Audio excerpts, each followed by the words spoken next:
The chance to work with Hal Wilner again, really.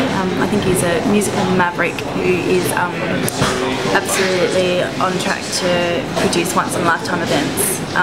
You get to see people that you would never normally see on stage together, and he just has a really amazing way of picking a project and matching the artists to the perfect songs for them to perform.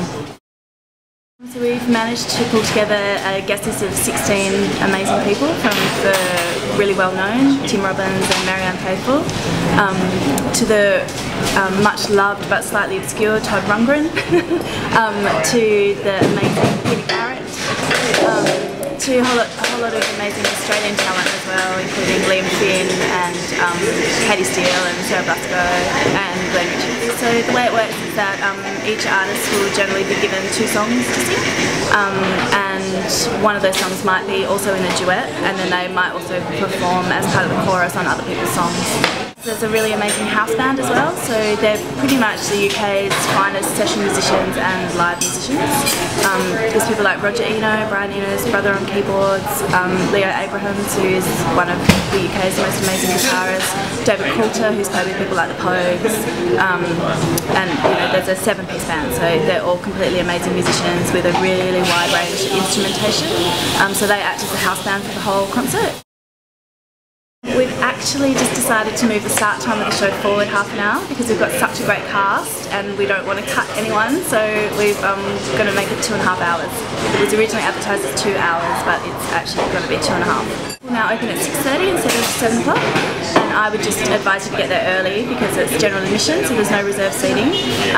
The beautiful thing about this spot is you get to enjoy the harbour at sunset, so I really would encourage people to make the most of it and get down there as early as possible, get their best spot. And the way that the venue works is that the steps of the Opera House themselves act as the seats for the concert. So you can't bring your own chairs, but you can certainly bring your own cushions to make yourself more comfortable on the steps.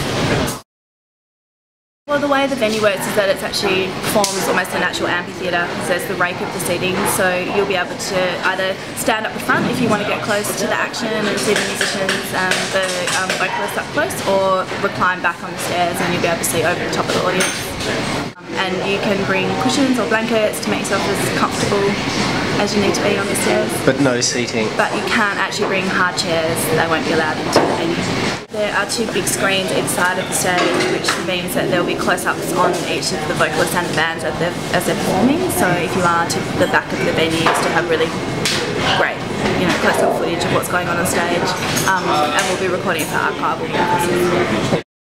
I hope that it appeals to a really wide range of people, from your teenagers right through into your older audience.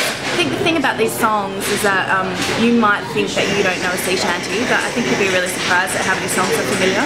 And one of the things that Hal Wilner always says about the sea shanties is that not only are they one of the first forms of storytelling, they're also the root of punk music. So I think that if you're into anything from punk to a ballad or folk music, then there's going to be something in there for you. There's a really extraordinary range of songs and vocalists singing them. We've actually made the site non-smoking, so everyone can enjoy the fresh sea air, but there will be a designating smoking area that you can go to if you need to smoke.